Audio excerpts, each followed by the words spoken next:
¿Cómo estás? And welcome to this video. We are smoking a cigar and we're talking about life. If you love life and you want to know more with me as we ask questions and dive in, I promise you it's going to be so worth your time. Sit back and relax and let's smoke a cigar as we talk about this weird thing called life.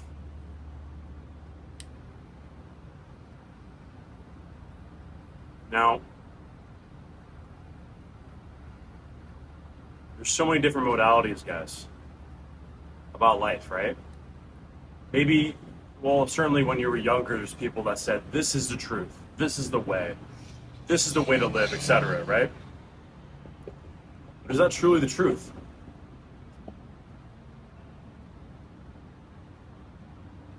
Is that truly the way?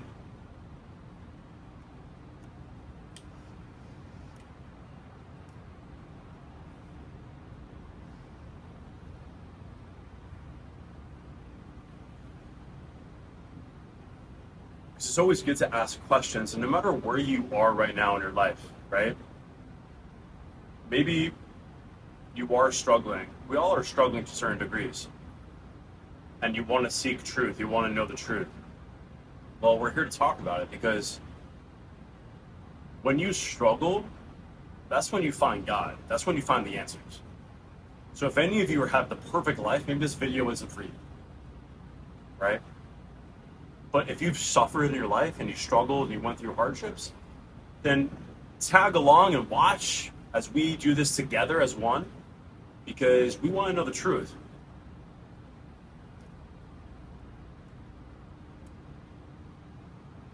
This weird thing called life. Now, I want you to take a look back about, when you were a child and see how you grew up and notice about that compared to where you are now. Maybe hopefully you're not 15. 15, get off this video, man. 20, 25, 30, 35, 40, no matter how old you are. See how your beliefs about life has changed. And notice the interesting fact.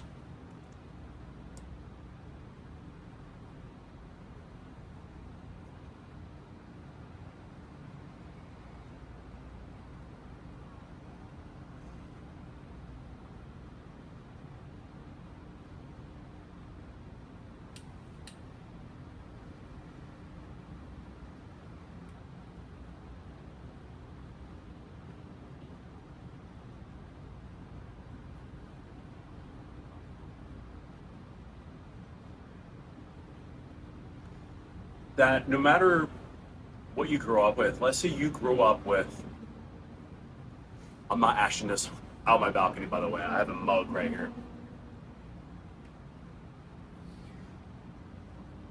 Let's say that you grew up with Catholicism. Let's say you grew up Catholic, right? You likely went through a deep resistance around Catholicism, right? Because there's a certain rebellion phase. It depends on how your parents raised you, and no fault of their own. Because at the end of the day, guys, maybe you have kids or maybe you have resentment towards your parents. They did their best, bro. Like, we're all doing this for the first time together. You know what I mean? There wasn't some pamphlet. Maybe they went to courses about how to parent. But give them a break, man. Send them a text right now. Say I love you, no matter what happened. Because they didn't know better, man. Maybe they did. Maybe they did know better. And you should still forgive them. As tough as that is, I empathize with you. But for your own sake, for your own peace, let them go.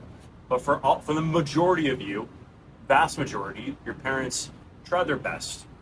And maybe they messed you up a little bit. But it's not really their fault.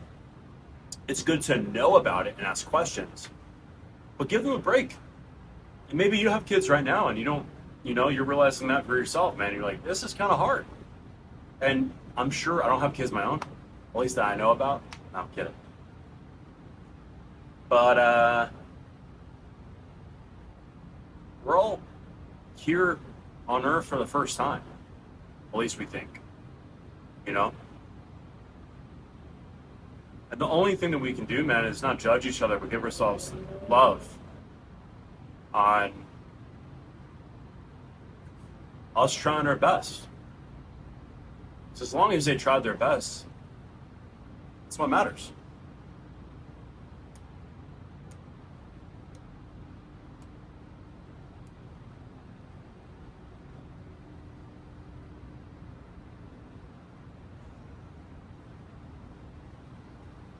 So you likely resisted what they pushed on you or tried teaching you out of their own love for you.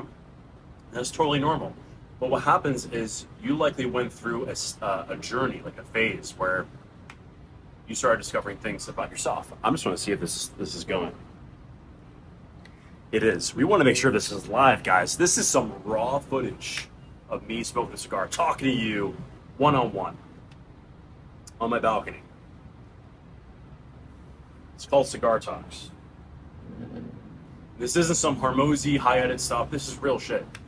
So feel free to put this on, go for a walk, or smoke a cigar with me. We're changing the game, guys. No more crazy edits.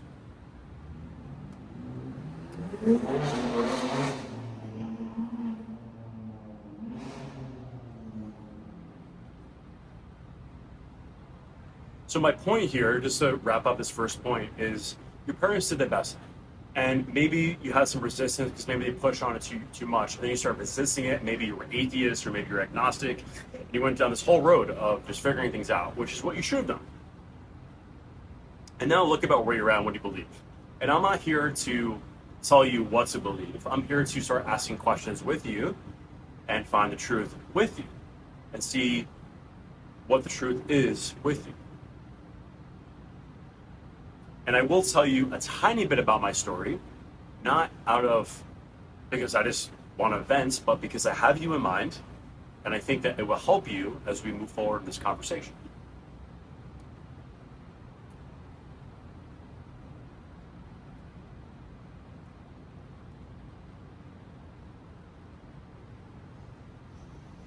I grew up Jewish.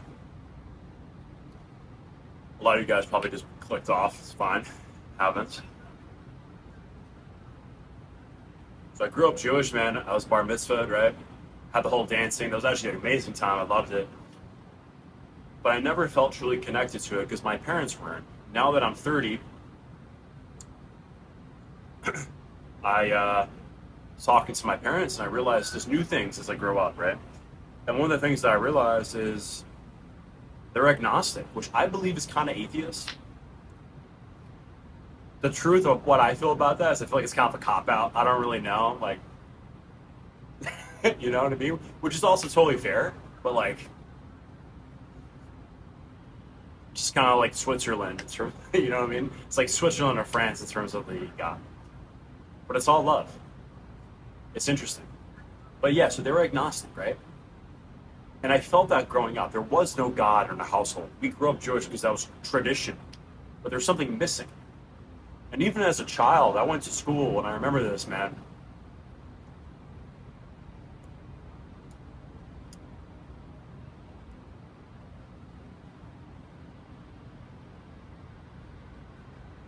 I was in school. I was in biology class. How many of you remember biology class? Like 6th grade, 5th grade, right? Maybe a little later, like 7th grade.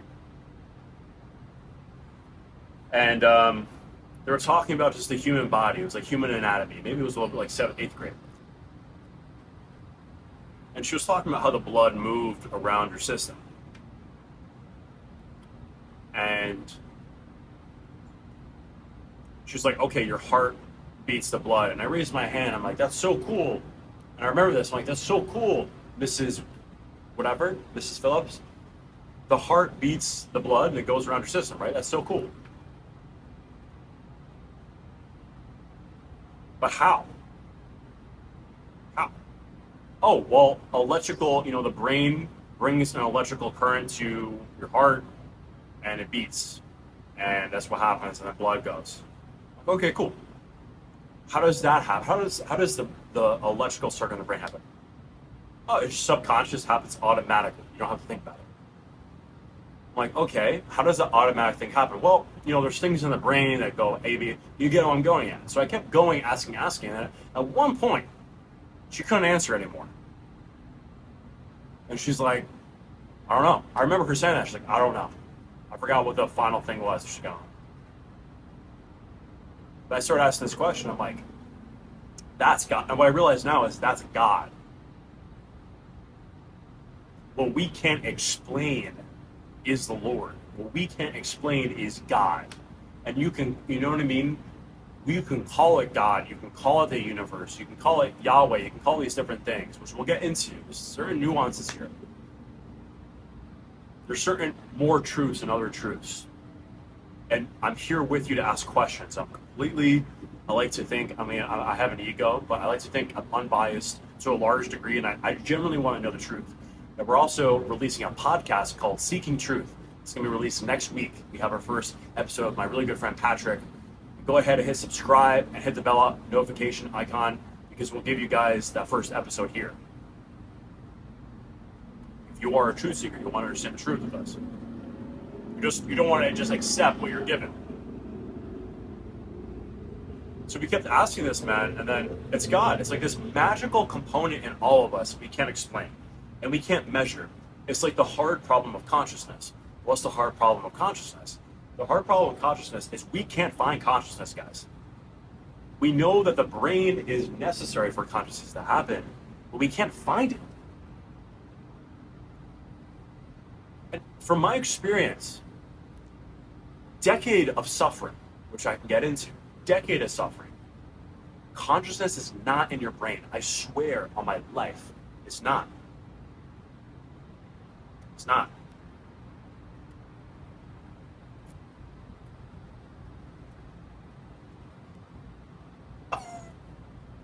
Excuse me. And I'm gonna make a reason if there's new scientific evidence to say that it is in your brain. I'm like, okay, it's in your brain. There you go. But there's no evidence right now. And at the end of the day, if you're somebody, you've done meditation, you've done spiritual work, you can feel yourself, bro, around yourself. Your consciousness is way beyond this little thing.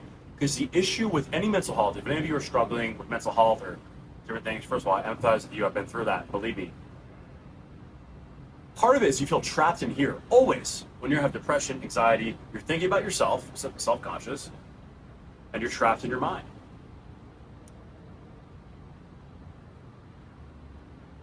And you think you're just this little, excuse me, this is raw, I told you. You think you're this little consciousness trapped inside this brain. You can't get out. And if you ever experienced depression before, it's like, oh, the darkest times of my life, guys, right? Depression, like, it feels like you're underwater, and any of you can relate to this, and if you can't relate, this is kind of how it feels, and comment below if you feel this. You're underwater, bro, and you're just like trying to get out, and like people are like above water. If you've ever been in water in your life, which I'm sure a lot of you have, is you're like in water and, and you hear people talking outside the water. It's like, wah, wah, wah, wah, right?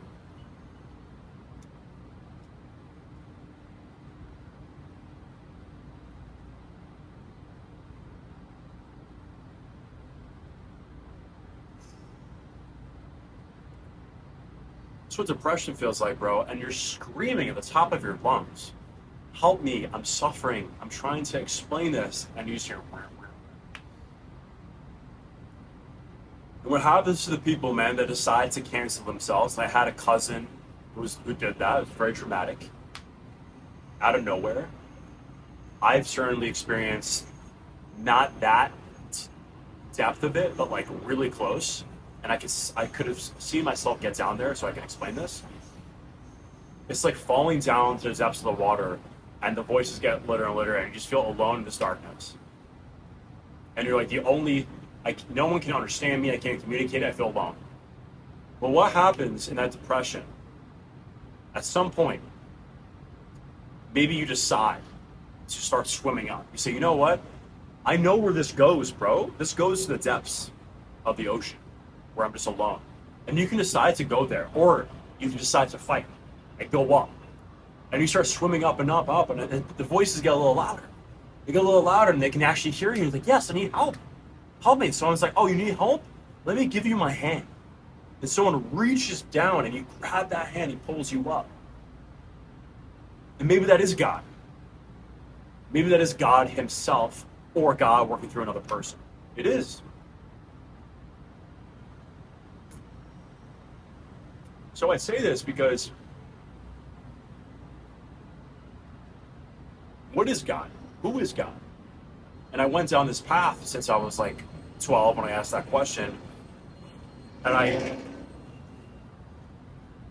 graduated high school with intense anxiety. I'm not going to go into like my family dynamic, but the result was I was really a sensitive kid. I was a good-looking kid. I got a lot of attention, but I pushed it away from women, from guys, from opportunities. I was like, no, no, no. Like girls like, hey, you want to go out? I'm like, no, no, no. I remember kind of hiding myself, right? I didn't feel like I deserved the light. And so going down this route of discovering God,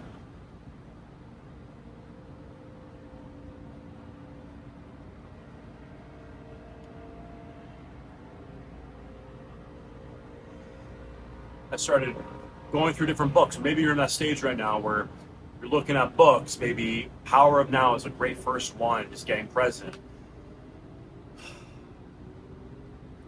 Maybe it's the Kabbalion. Maybe it's The New Earth. Eckhart Tolle is a really good one. Maybe it's Tony Robbins. Tony Robbins was one of the first people, you know. Joe Dispenza. You're trying to feel better. You're trying to get out of that suffering no matter what, right? I went down this road and I used a lot of alcohol, a lot of drugs, a lot of casual S3X, trying to escape myself. And I went down the road. I took antidepressants for a long time. And long story short, I took that for 10 years and I was numb. And I got off the antidepressants, and then all this sensitivity that I was avoiding my entire life started coming to the surface. And that sensitivity, guys, maybe you relate to this and you feel sensitive. That's why you have these emotions. That sensitivity is not a weakness. That's actually your greatest strength.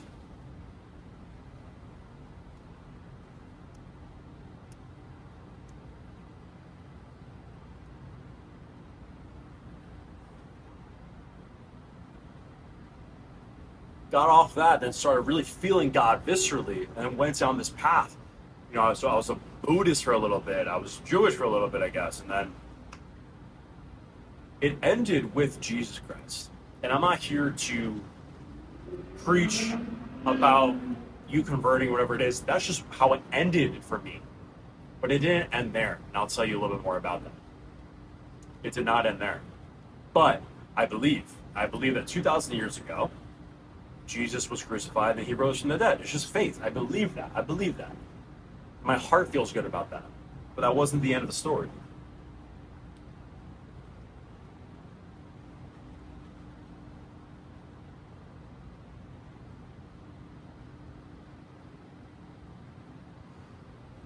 Do you want to hear the end of the story?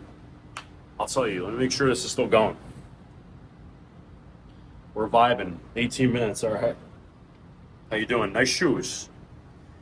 ¿Cómo estás? Nice shoes. Hey, baby. Great shoes. Hey, Toots. Great shoes. It's my alter ego, John. Hey, baby. Great shoes. You from around here? Works none of the times.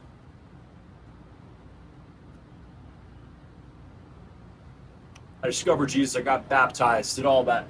Right? Then I started hanging around people, the best people in the world.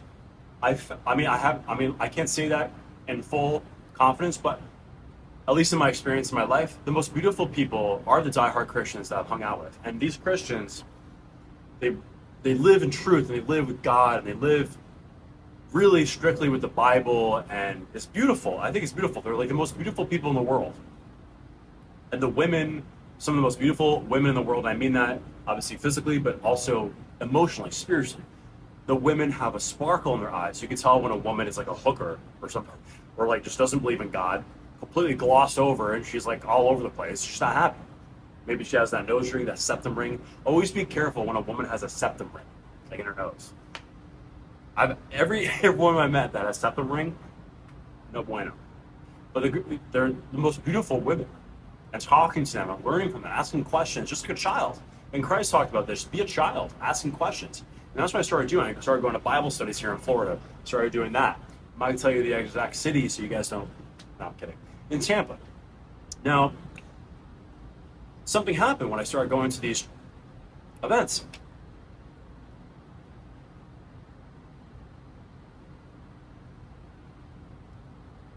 My soul started to feel constricted.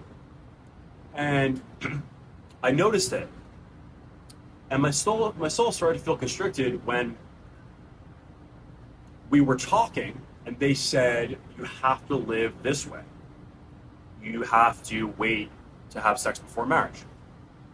You have to not curse. Or at least you should.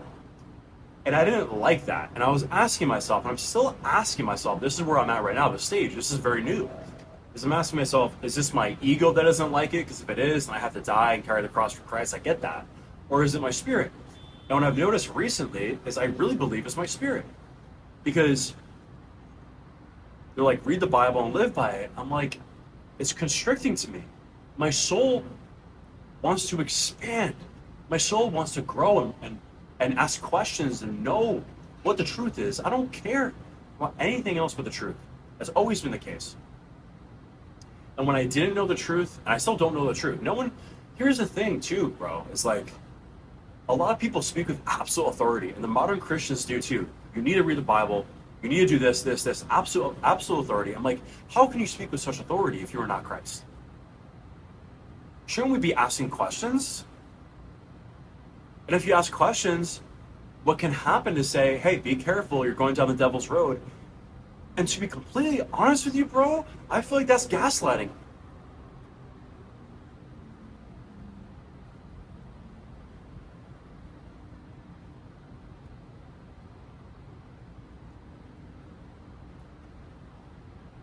And I'm still working through this. And I still want to know. And I'm still open to looking at myself and reflecting and making sure it's not my ego, because I just want to know God more. You know, I don't care so much about the legalities and all that stuff. And then the voice comes in and it's like, oh, you don't want to go to hell. And I'm like, I really don't want to go to hell, bro. I don't want to live in an eternal lake of fire. But the Bible's very clear. It's like only, like if you believe in Christ, you're saved. And I do believe in Christ, so that means I'm saved, right? So I can ask questions.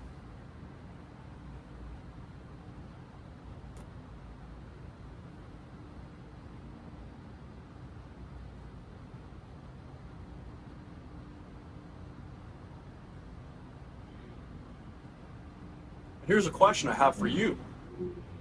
Maybe you are a Christian or you're down the path of learning truth. I'm sure you are if you're still watching. And that is, guys, did Christ want us to live this way? Christ, how did Christ want us to live? Because I went down that road for like maybe a month or two where I really died to myself. With whatever that means. I died to myself. And I was miserable, bro. I was like denying myself so many things, and maybe I was doing it wrong. And if I am, and you're a modern Christian, please comment. I want to learn. I want to know. But I started to feel miserable. I'm like, why would I sacrifice my entire short life here for an eternity when I didn't need to do that?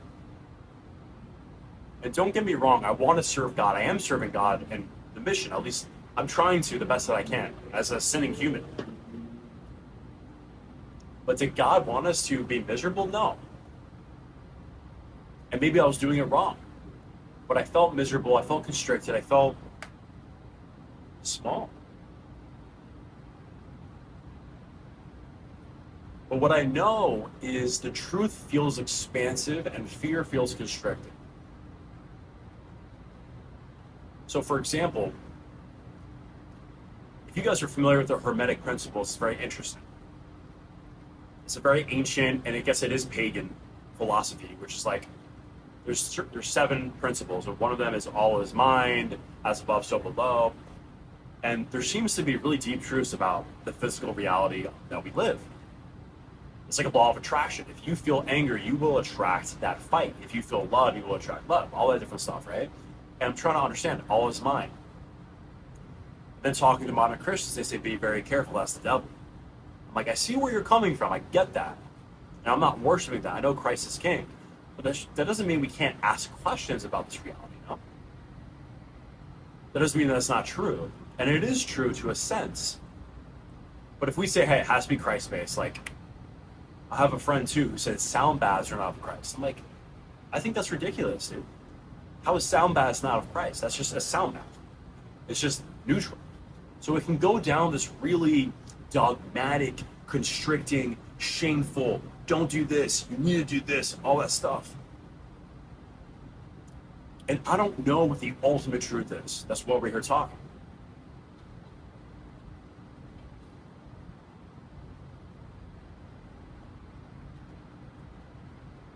But I want to find out with you.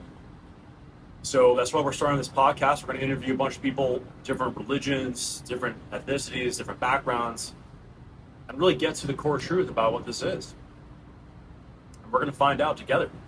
So again, hit subscribe if you haven't, hit the bell notification icon, and we're going to start releasing them. But enough about me. I say all that because I want to invoke something in you. I'm here talking to you specifically, not everybody watching, you. What do you believe? And comment below. I'm curious. Let's have a conversation. What you believe, does that bring you closer to God? Is that peaceful for you? Is that expansive for you? Or do you feel constricted? And are you open to learning more and seeing where you can go with that? Because at the end of the day, guys, life is so short. We need to keep asking questions to figure this out. And this is just for people like us. Some people can just live their life and not care. But people like us, we're awake in the matrix, bro. And that's what this is. I don't know what this is, but it's not real. I know it's not real. It's just a temporary experience, a dream. And I want you to be expansive. You deserve to be expansive in your life, no matter what that looks like. So if you feel constricted, let's be expansive together. Let's find out. Let's ask questions. Let's get to the root.